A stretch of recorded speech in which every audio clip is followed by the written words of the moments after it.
Konsumido ka ba sa electric bill? Konsumido ka ba sa on and off na electric supply? Gusto mo bang makatipid sa kuryente? Try this new technology, Plug and Save Energy Saving Device. 1,300 watts, kayang pababain to 330 watts. 11 watts na bumbilya, kaya gawing 2.8 watts na lang. Sa mga electric bill na ito, nakikita ang malaking pagkatipid sa kuryente matapos ang paggamit ng Plug and Save. To see is to believe. Narito ang actual na demo ng produkto. 93 watts. Demo with Sir So, Edgar, buhay yung plancha, buhay. the Opo. Atempo electric So, tanggalin na natin. Kapag lahat po nang umiinit, hindi uobra kung ano lang natin, hindi centralized lang. Dapat po idadaan dito rekta.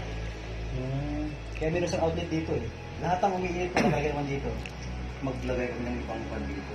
Extension na lang. Oo, para kung meron kayong plancha, sa same time, nagkaitan tubig, pwede. So, from 800 o 900 watts kanina, itinaan natin sa ating gadget, ito na lang siya. 300 watts. Pero sir, umiinit dito kung plancha dyan. Sir. Kalahati. Imagine, kung marami kasi estudyante, araw-araw nagka-plancha ng uniform. 70%. 60%. Ito, pakita mo rin kay Sir Edgar. Ano po yan? Yung initan ng tubig naman. Kasi ito ang madalas sa opisina eh. Ito Saka naman sa po, bahay, ito ng tubig. mahal ang gas eh. Mahal. Ito, mas mataas kasi ito Saka eh. convenient pag init. Buhay natin. Buhay na ba? Diba? Yan. Jesus. 1.3. Yung iba sir, 1.6 Yung eh. sa pinsan ko, 1.9 eh. 1.9 Malaki siya, yan. 2 litro siya. 2 liters. Gastos talaga. Laking tulong sa mga family. So, 1.3, 32. What if idaan natin sa ating plug and save?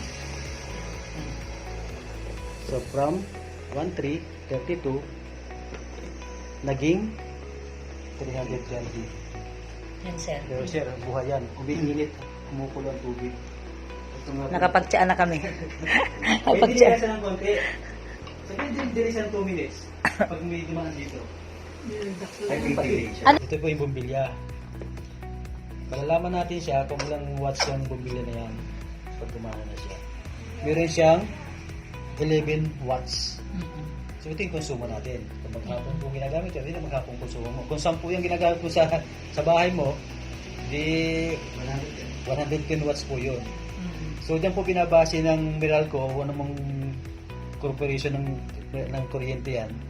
Yung wattage, doon tiyatimes yung ating Dito sa bill. Abra, anong miral ko nyo dito? Abrico. Andre. Abra. so ito po, ito yung gadget na to, itong gadget na to. Ito po yung gagamitin natin para po malisin yung watts. Ibigin, hindi makabago yung linaw, yung liwanag niya, pero habang yung watts lumiliit. So ito po, plug and save lang. Sasasak mo lang to, and ano to, kumbaga tawag ito, centralized na siya. Kaya maganda siyang ikabit doon sa malapit sa panel board. Sa main, doon sa panel board. Para centralize lahat ng nakakalat na ilaw mo, mga outlet mo, mga appliances mo, napapatipid na niya. Ilang watts yan? Hindi, ang kaya nito is 30,000 watts. Ang kaya niyang i-load dito po. Okay? So, subukan na po natin. Meron siyang yan, 10.9 Stable, watts. 10.9. So, ito po, isasasak lang natin sa outlet. Tingnan niyo po yung magiging wattage mo is 2.8 na lang.